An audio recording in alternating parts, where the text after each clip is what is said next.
Hello, it's Tom Rose with the word of the day. And today, that word is sphere, the sphere of life.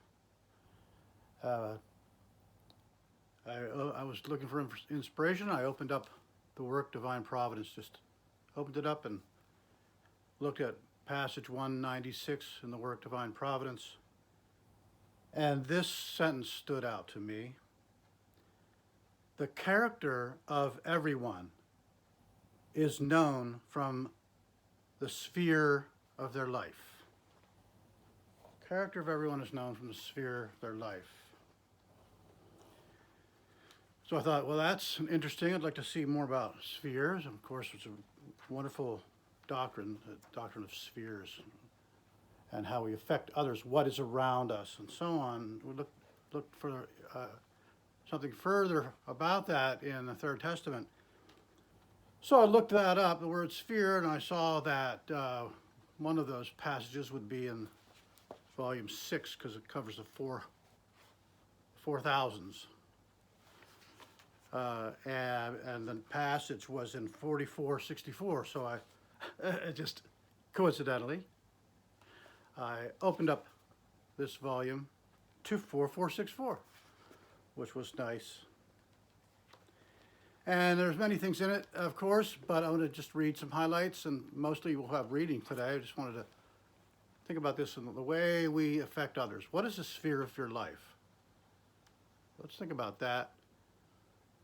You know, when things are happening all around us in the world as it's affecting us today, things don't change in terms of our spiritual development. And we can look at our life and how we think about things and what we reflect on and how these affect the sphere that emanates from us. So there's a little bit about that.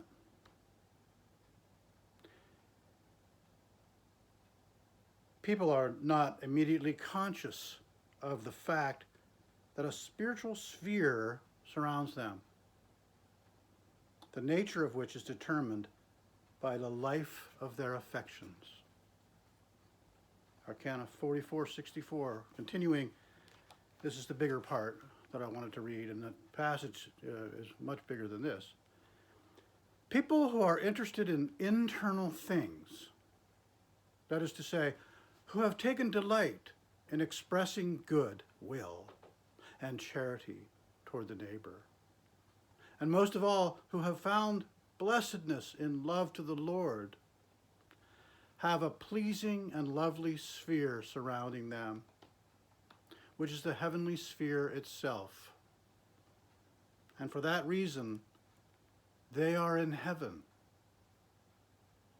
All the spheres which are perceived in the next life have their origin in the loves and in the affections deriving from those loves which have governed them.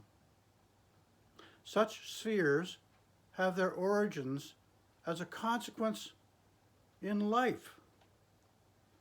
For their loves and affections derived from these loves constitute their life itself.